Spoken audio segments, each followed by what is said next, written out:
I sent a message to the family group. My graduation was Saturday. I wish they could make it. My brother replied quickly, "We're going to Vegas." My mom added, "Maybe next time and then. Don't make it all about you." I just put in what was on the news that night. That made Vegas a thing of the past. I'd sent that little message on Monday afternoon, a quick one in the family chat. The ceremony was Saturday at 2. I'd been killing myself for the past 6 years trying to get through college while working full-time at the hospital. Night shifts, double shifts, full holidays, all to pay for college without taking out a single loan. Jordan replied first, "No way. We already booked Vegas for Rachel's bachelorette party." Mom wrote, "Then we'll do it another time." And then she finished, "Jordan's right. Don't make this about you. You've had enough graduations already." I stared at the screen. Enough graduations? I'd only finished high school and community college. This was my nursing degree, my real profession, the thing that had cost me blood since I was 20. I answered with just one word, "Got it." Dad didn't even show up. The worst part was that I had told them the date 4 months ago. I said it at Thanksgiving. I said it again at Christmas. Jordan booked his trip to Las Vegas just 2 weeks before. On Tuesday, my boss called me into her office. "We're going to do something special this Saturday," she said. "Channel 7 is coming to cover the opening of the new pediatric ward, and they want to interview you because your thesis was on childhood trauma." I had spent 8 months studying how to improve care for children who arrive in the emergency room in shock. The hospital adopted my suggestions.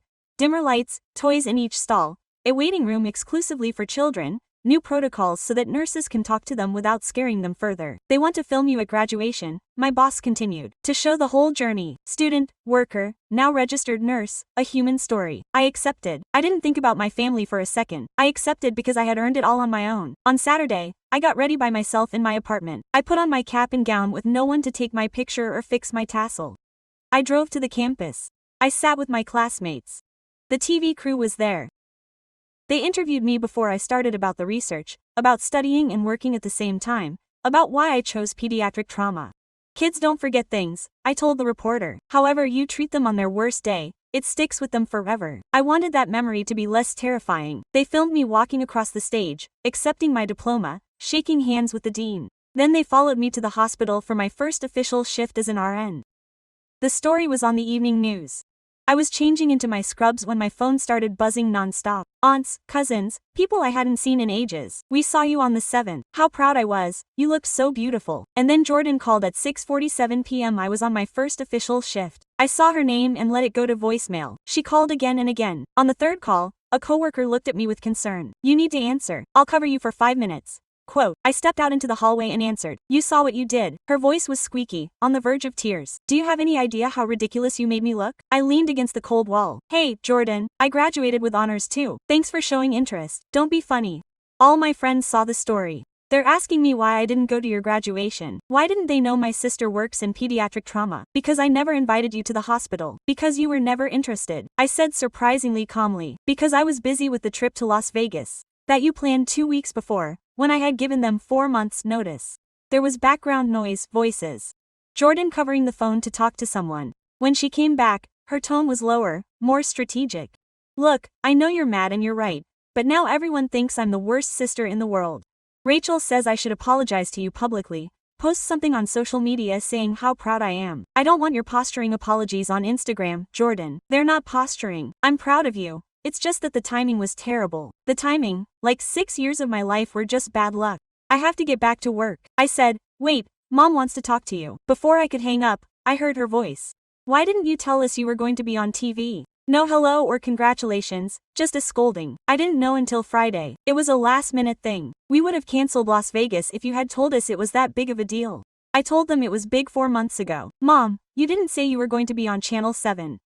You didn't say they were going to do a special report." We look like parents who don't support their daughter. I closed my eyes and counted to 5. "So, what you're worried about is the family image." "Of course I'm worried. Your aunts keep calling me.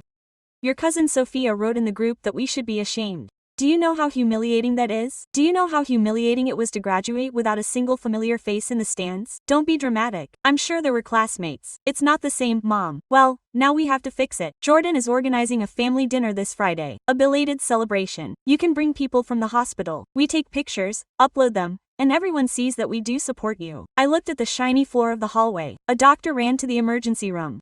A stretcher sped by. Life went on. I didn't say, finally. What do you mean no? I'm not going to go to a fake dinner so you guys look good on social media. Don't be absurd. It's not fake. Seriously. We're proud. So why didn't anyone congratulate me until I was on TV? Silence. Jordan could be heard mumbling something. Look, Mom continued. I know you're emotional. You just finished. You're exhausted. But you can't be that selfish. This isn't just you. It's about the whole family. Exactly. It was never about me. Not even my own graduation. There you go with the drama again. We're expecting you Friday at 7 at that Italian place you like. The one with the pasta you always order. I'm not going. Of course you're going. I already made a reservation. I already invited the girls. I hung up. My hands were shaking. I went back to the nurse's station. Linda, my 50-year-old partner and mother of 3 grown children, handed me a glass of water without asking. Everything's fine, family, I said as if that were enough. Oh, too much, she replied, understanding everything. Do you want to celebrate now that you're on TV? Something like that. But they didn't go to graduation. They were in Vegas. Linda let out a low whistle. Quote, family, she repeated in the same wry tone. The rest of the shift was a blur of patients, charts, and medications, but my mind kept spinning from that call, from Jordan's fake guilt, from Mom treating my accomplishment like a reputation crisis. I got home after 11. The apartment was dark, silent. No one was expecting me. No one asked how my first official day had been. I heated up leftover Chinese food, flopped down on the couch, and opened my phone. 32 unread messages, almost all from distant relatives saying the same thing. We saw you on TV. How proud. None of them had asked about graduation. None of them knew I'd been working my ass off for 6 years, but now they were all proud. I opened Jordan's message. It was so long. Apologies, explanations, that it had been a misunderstanding, that they never meant to hurt me. In the end, Mom's right. We should do something nice for you. How about dinner on Friday and a proper party the following Saturday? We'll rent hall. Everyone is invited. I know the moment has passed, but better late than never, right? I started writing. I erased. I rewrote. I erased again. At the end I wrote, thank you, but that's not necessary. Immediate response. Yes, I need to. I've already started organizing everything. Rachel is helping me. It's going to be perfect. Jordan, seriously, I don't want any parties. Let me do this for you. I know I messed up. Let me make it right. Quote, I stared at the message for several minutes. There was something in the words that didn't add up, something overly insistent, almost desperate. Why now, Techley? Because you're my sister and I love you. This time Jordan took longer to reply. When she did, she was honest for the first time in a long time. Okay, yes, part of it's because I made a big mistake with my friends and Rachel's. Her family saw us on the news and asked why we hadn't come, and maybe Rachel said that at her house they always celebrate everyone's achievements and that she thought mine would do the same. There was the honest truth. I mean, it's because of Rachel, it's because of several things, but yes, also because of Rachel. Her family is super close, they're always there. When they saw the news and I had to explaining to them that we didn't go because we had plans in Las Vegas, her mother made a face that really left me feeling bad. That's your problem, Jordan, not mine, but I can fix it. If we have a big party, if we take pictures, if we upload them to social media, everyone will see that I do support you, that I am an incredible sister. You are not an incredible sister and that can't be fixed with a fake party. Don't be like that. I'm giving you the celebration you deserve. I don't want a fake celebration. So what do you want? It was a fair question. What did I want? A real apology? To be recognized from the heart? For my family to see me for real for the first time in years? I want them to leave me alone, I wrote. She didn't answer for 10 minutes. Now, she's being over the top. I put my phone on the table and went to sleep, but I couldn't sleep a wink. I stared at the ceiling, imagining this party that Jordan was planning, watching her show off on Instagram, taking selfies with me as if we had always been thick as thieves, using my degree to clear her image in front of Rachel's family. At 2 a.m., I made a decision. The next day, at the hospital, I asked to speak to my boss. I explained the situation without getting into family drama, but I made it clear what I needed. Do you remember when you said that some hospitals send nurses to pediatric trauma conferences? Yes, there's one in San Diego next month. Can I go? She looked at me surprised. Sure. I was going to suggest it. It's a great fit for your specialty. When exactly is it? The last week, from the 23rd to the 27th. Why do you ask? I did some quick math in my head. Jordan's wedding was on the 25th. Perfect, I said. I'd love to go. That night, I wrote in the family group. I was selected for a pediatric trauma conference in San Diego. It's the last week of the month. I'm so honored to have been chosen. Mom replied, congratulations, my dear. Dad put a thumbs up emoji. Jordan didn't say anything for 2 hours. When she did, she was direct. That's my wedding week. I know, I wrote. How unfortunate with dates. The phone rang at 6 a.m. It was Mom. Cancel that conference. I sat up in bed still half asleep. Good morning to you too, Mom. Don't be funny. You know exactly what you're doing. Cancel the conference and come to your sister's wedding. I can't cancel. I'm already registered and the hospital paid for everything. So make up a family emergency. I'm not going to lie, it's your sister's wedding. That's more important than any conference. I got up, went to the kitchen, and put water on for coffee. For you, maybe. For me, my career is important. Your career isn't going anywhere. Jordan only gets married once. I wish, I said. It would be weird if she did it multiple times. Don't be sarcastic. This is serious. You're the sister of the bride. You have to be there. I was the grad's sister too. But you guys were in Vegas. Mom gave that long sigh she always used to make me feel guilty. That's over. Even Jordan offered to throw you a party. I don't want his fake party. So what do you want? To punish us forever? I poured myself a black coffee, no sugar, like I'd had it since I was 20 when I didn't even have money for milk. I'm not punishing you. I'm just prioritizing my career. Are you choosing to be selfish? Well, I said, if that's how you feel, fine. You can't miss this wedding. Rachel's family is going to think we're a disaster. There it was, Rachel's family again, the looks, the perfect photo. Let them think what they want. I said, your father is very disappointed in you. Dad didn't even answer when I told him about my graduation. He was busy with work. Everyone is always busy, except when it comes to Jordan. Mom was speechless. Dad could be heard in the background asking who was calling so early. Mom told him I was being difficult. Put him through. I heard him say, Dad, hi, honey. His voice sounded exhausted, like it always did when he had to bring up uncomfortable topics. Hi, Dad. Your mom says you're not coming to the wedding. I have a work conference. You can't change the dates. No. I didn't even try. Long silence. Dad hated confrontations. He preferred Mom to sort them out. Jordan needs you there, he said finally. Jordan needed me for my graduation too, but she had Vegas. That was different. Why was it different? Because a wedding is important. My graduation was important too. 6 years of my life, Dad. 6 years of working double shifts to pay for it. 6 years of not asking for a single penny from you and none of you showed up. We told you we were busy, and I'm busy right now. Another silence. I heard Mom whispering something to him. Dad sighed. Look, if it's a question of money, we'll help you with the flight. You're going to your conference after the wedding. The conference is during the wedding, not after. So, go to the wedding and miss a day of the conference. No. Why do you have to be so stubborn? I learned that from the best, I said. Dad got angry. You could see it in his breathing. Don't talk to your mother like that. I wasn't talking to her. I was talking to you. He hung up. I finished my coffee in silence. The phone rang again. It was Jordan. I didn't answer. He called 3 more times. Finally he texted. We need to talk face to face today. I answered between patients. I'm working. It's my day off and I need to see you. I don't have time. I'm going to the hospital. Don't come. But he came anyway. He showed up at the nurse's station at 3 in the afternoon wearing jeans and a blouse that probably cost more than my, can we talk? She said in that sweet, controlled voice she used when she wanted something. I've only been working for 5 minutes. Linda looked at me and nodded. Go ahead, I'll cover. I had no choice. I took her to the hospital cafeteria and we sat at the table in the back. What do you want? I asked. I want to understand why you're doing this to me. I'm not doing anything to you. I have a conference. Do you know that's my body? Did you know that when you applied for that conference? Yeah, I knew it. Jordan leaned back in his chair. He looked at me like he'd caught me out.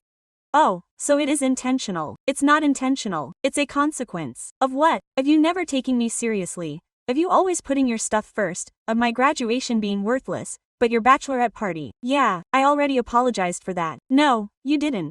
You threw me a fake party to please Rachel's family. That's not apologizing. Jordan pursed his lips. Rachel says she's being spiteful. I don't know Rachel. Why does she care so much about my life? Because you're my sister and she's going to be my wife and this is going to make the wedding super tense. Her family is going to ask, where are you? What do I tell them? Tell them the truth that I have a work conference. They'll think I don't love you. That's not my problem. Jordan knocked softly on the table. Several people looked at us. He lowered his voice. Yeah, it is, because I was always there for you. When? When you had your surgery. Appendicitis. I came to the hospital. I was 14 and my mom made me. When you graduated from high school I went because it was in the same auditorium where I had graduated 2 years before. They didn't have to change their plan. Jordan ran out of arguments, searched his head for another example and couldn't find any. Look, I said. I don't mean to ruin your wedding, honestly, but I'm not going to give up my career for it. I've given up enough. What did you give up?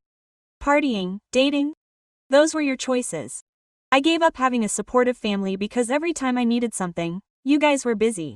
But when you needed something, everyone ran. That's not true. Oh, no. Who paid for your first apartment? Who gave you the car when you were 21? Who's paying for your entire wedding? Jordan blushed. That's different. Yeah, it's different because I never asked for anything. So now that I finally have something important, something that can boost my career, I'm going to take advantage of it with or without your help. Blessing. I stood up to leave. Jordan grabbed my arm. If you don't come to my wedding, Mom will never forgive you. You're probably right, I admitted. But I've learned to live with her disappointment. I let her go and went back to my post. Linda watched me uneasily. Though she didn't say anything, there was no need. My expression said it all. That same night, a text came from Mom. Your sister showed up at home crying. Are you satisfied? I didn't answer. Another text followed. Now we'll have to justify to the whole family why you're not coming to the wedding. You're going to look like the bad guy. I turned off the notifications and went to bed. The next 2 weeks were a relentless siege. Mom called every 48 hours. Jordan sent endless paragraphs about how much she needed me there. Aunts I hadn't seen in years wrote to me reminding me that one sister always attends the other's wedding. I kept everything quiet at the hospital. The atmosphere, however, was different. Dr. Marcus Chen, from started to come up more often during shifts. At first, we just talked about patients, procedures, after hours, whatever. Do you have anything planned for the weekend? He blurted out one Thursday while reviewing a chart. Work, I answered without looking up. And Sunday too. You never get a break, he smiled. I looked up. Marcus was 32. He had trained at Johns Hopkins and made the younger nurses gasp every time he crossed the hall.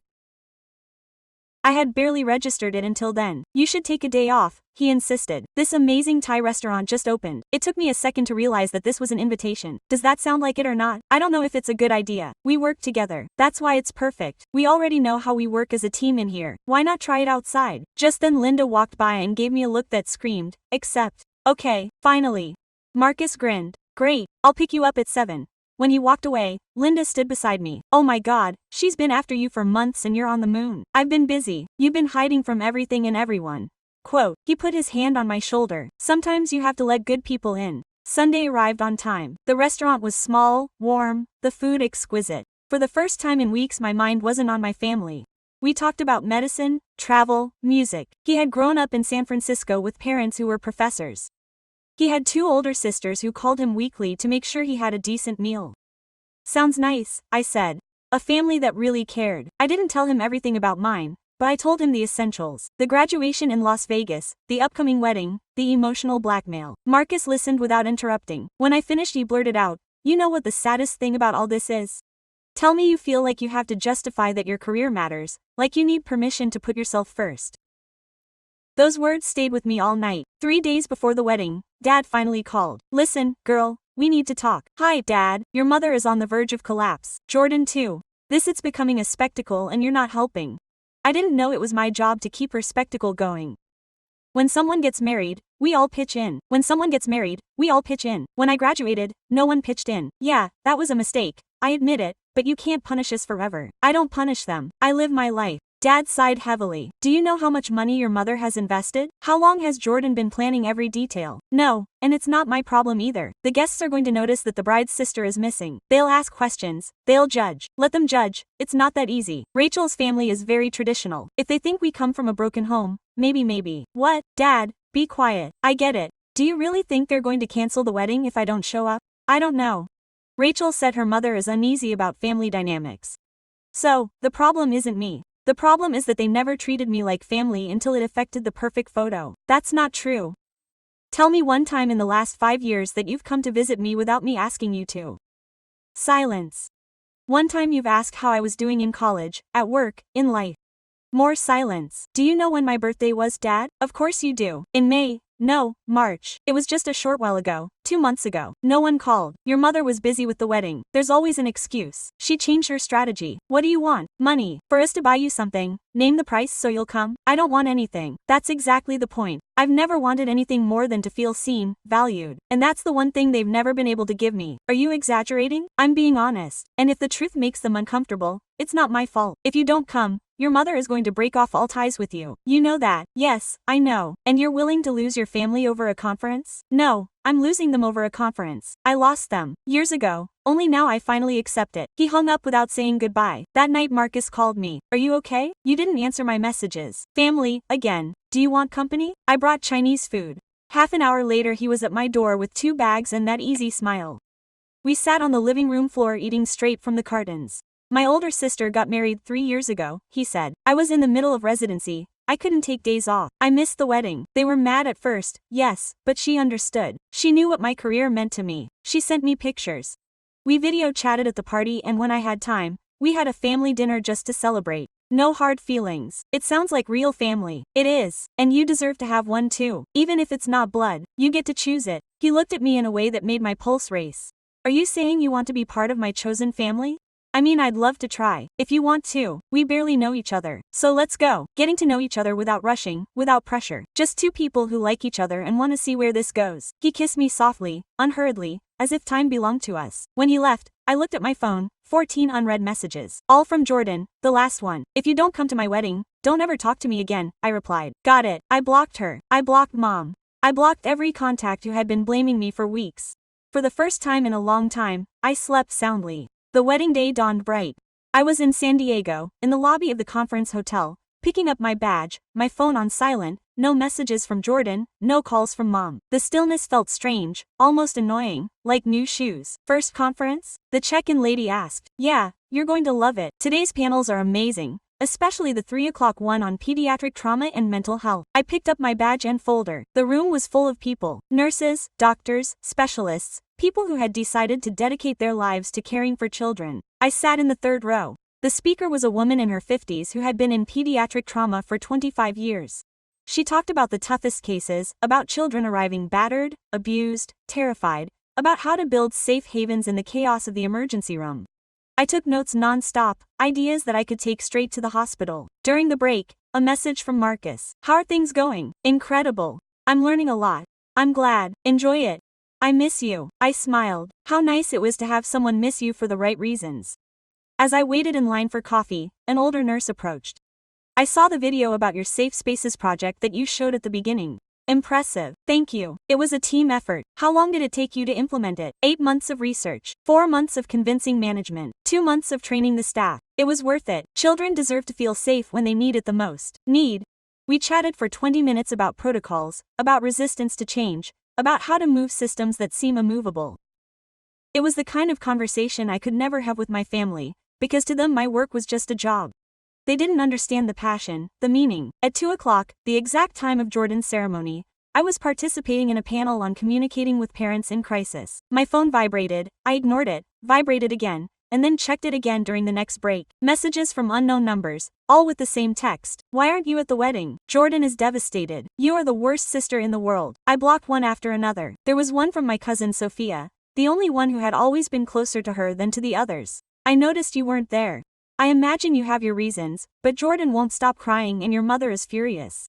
I just wanted you to know. I answered. I'm at a professional conference. I hope the wedding is beautiful. It really is worth the sacrifice. To your family for a conference. I didn't sacrifice my family. They pushed me away a long time ago. I just stopped pretending that everything was okay. Sophia didn't respond anymore. At 6 p.m., in the middle of a networking dinner, I uploaded a photo of myself at the event with my badge clearly visible.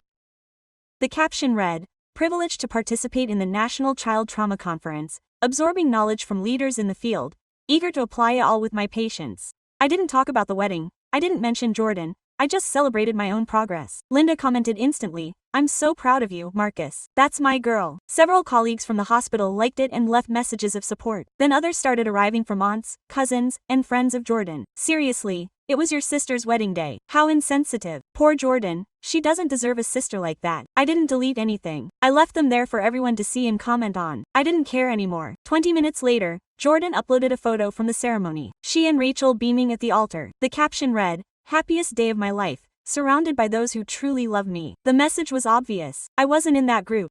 Mom reposted the image with her own comment.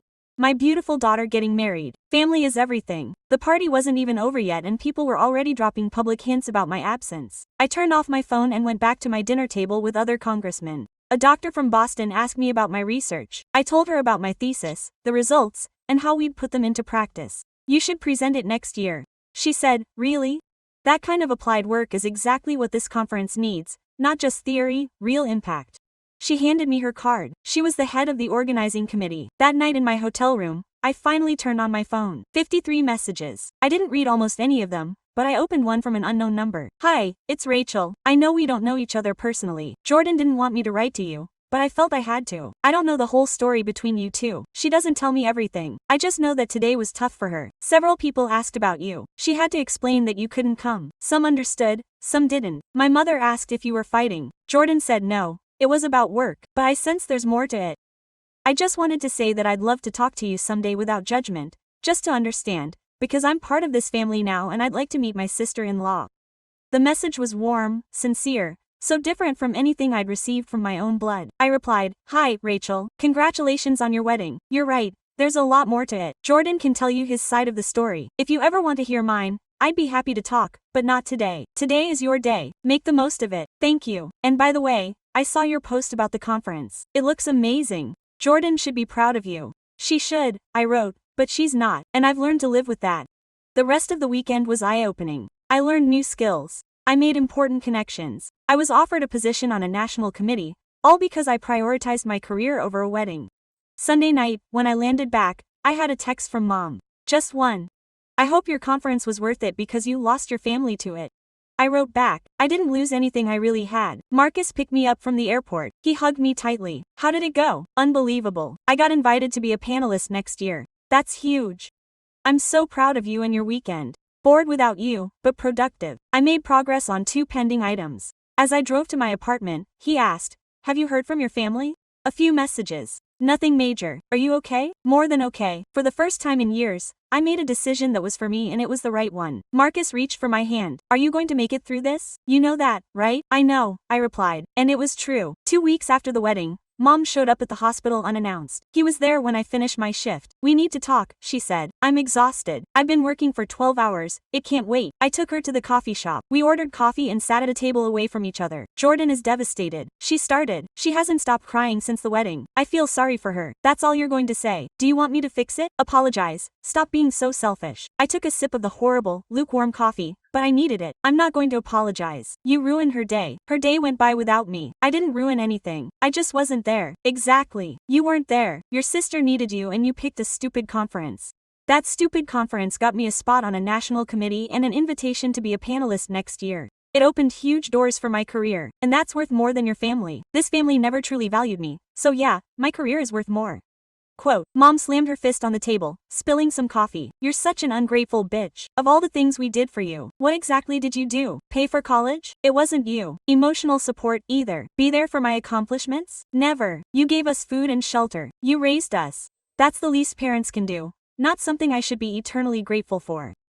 Mom fell silent. Her eyes filled with crocodile tears that I knew all too well.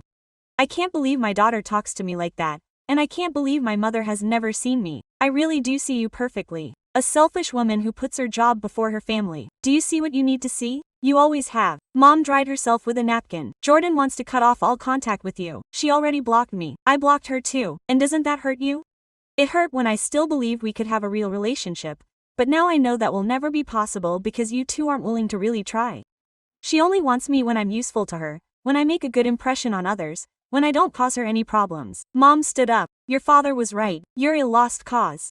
Dad said we lost our daughter years ago, that the person you are now is not the girl we raised. He's right. The girl they raised let herself be walked all over. She said that about everything. She sacrificed herself for people who would never do the same for her. That girl is gone, so I guess this is goodbye."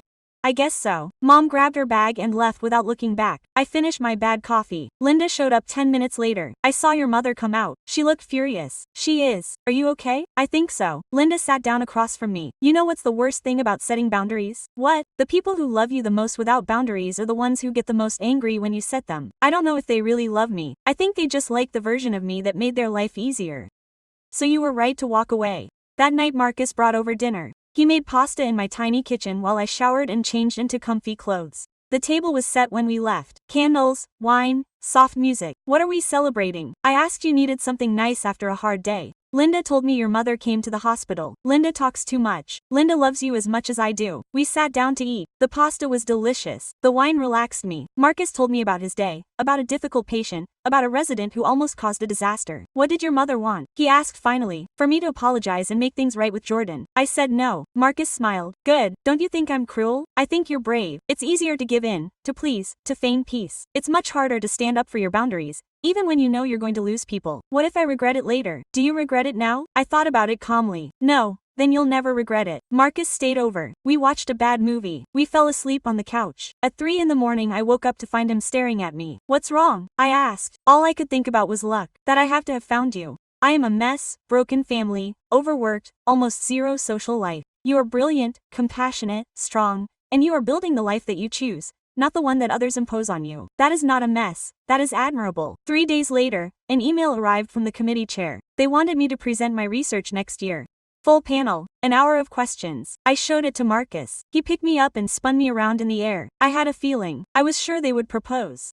Do it again in San Diego the same weekend next year. Perfect. We can make it a trip together. I'll go with you. We'll tour the city. We'll celebrate your triumph. Would you really do that for me? Of course you would. You are important to me. Your career is. I want to be there for your biggest moments. I thought about my family, how they had never shown up for any of my accomplishments. And now this man who had barely been with me for 2 months was already planning to celebrate my successes. I love you. I blurted out. The words escaped me unfiltered. Marcus smiled. I love you too. A week later, Sophia called me, the only cousin who had managed to remain somewhat neutral. I just wanted to let you know, Jordan is moving. She and Rachel bought a house. How great for them. Your mom is helping them with the down payment. Your dad too. It's a nice sum. It's always the same when it comes to Jordan. That's not fair. No, it's not. They've offered to help me buy something before. Anything. Sophia sighed. No, you're right. They never have. So don't tell me it's not fair when I'm just telling the truth. I just thought you'd want to know.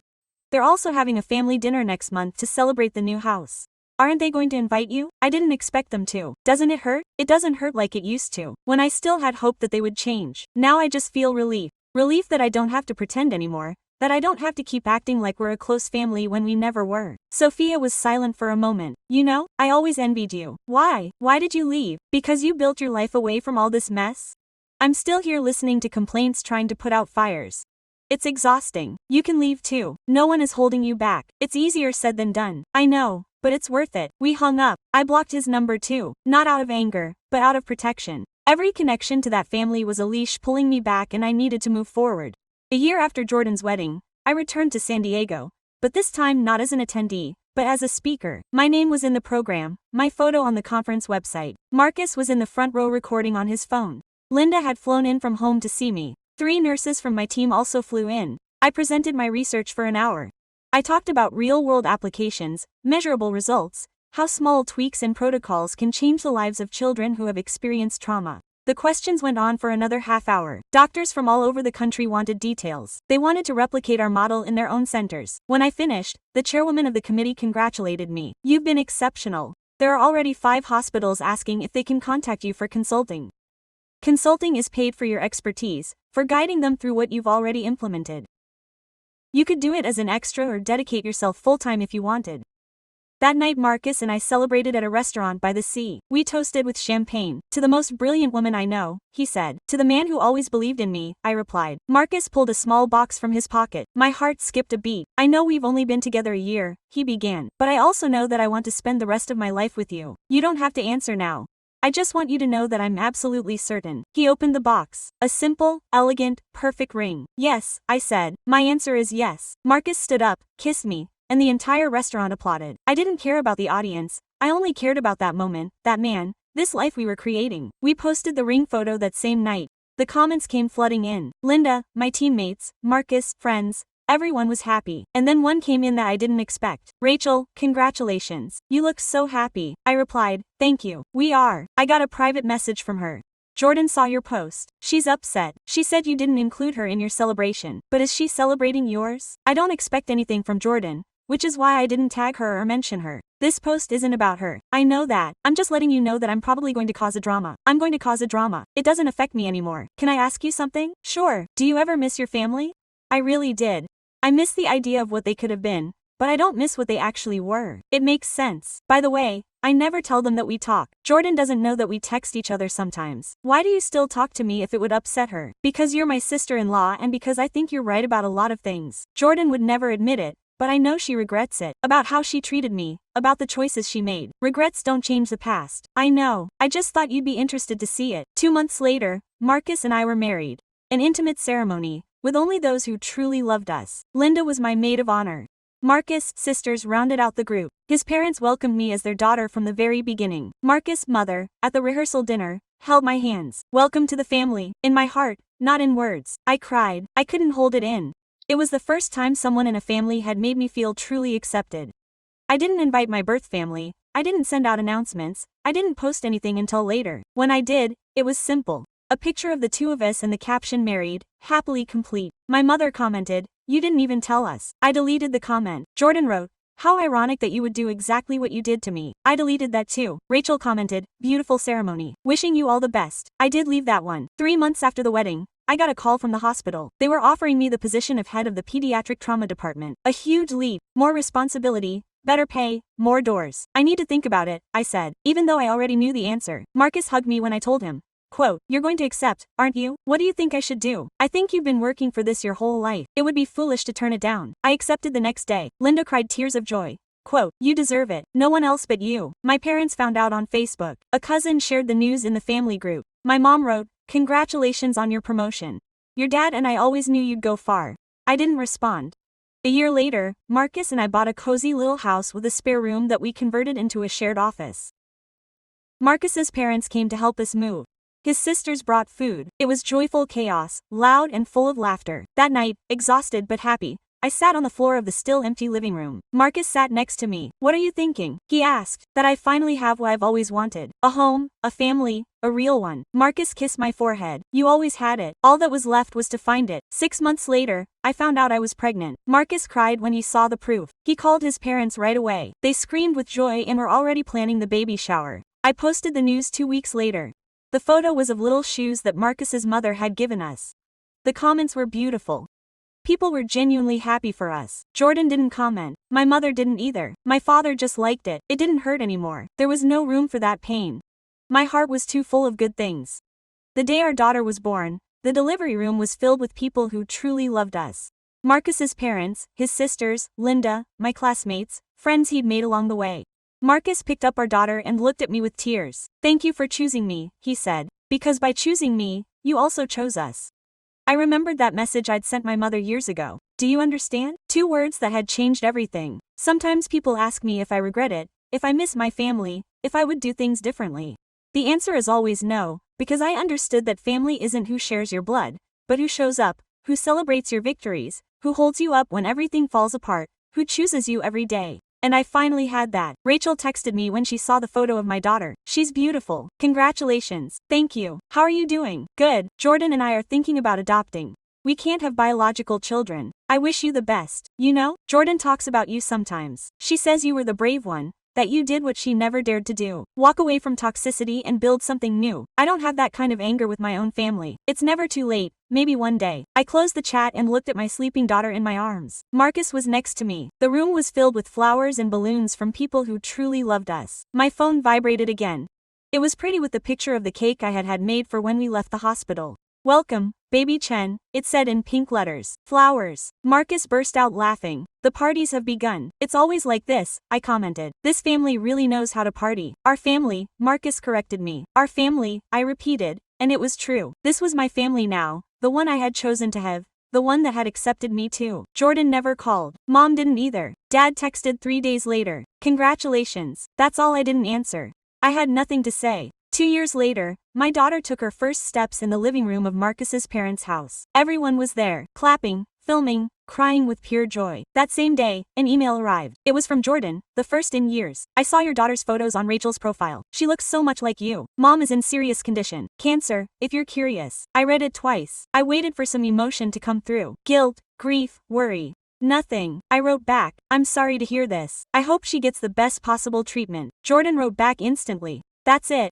You're not even coming to see her. You're incredibly cold. I'm being honest. Something that family never was to me. She never wrote back. That night Marcus found me in the office staring at the screen. Everything's fine. My mom has cancer. He sat down next to me. Do you want to go see her? No. Sure, completely. I've been begging for years to be seen, to be valued. I'm not running after that anymore. Marcus nodded. He didn't judge me. He didn't try to persuade me. He just held me. Months later, Sophia called me. Mom died. I thought you'd want to know. Thanks for letting me know. Are you coming to the funeral? No. Jordan says if you don't show up, it'll confirm everything he's ever thought about you. Let him think whatever he wants. I don't care what he thinks anymore. I hung up. Marcus made me some dinner. I sat in our living room while our daughter played on the rug and it all hit me. There was no guilt, no remorse, just a deep calm. I had chosen my path and it had been the right one.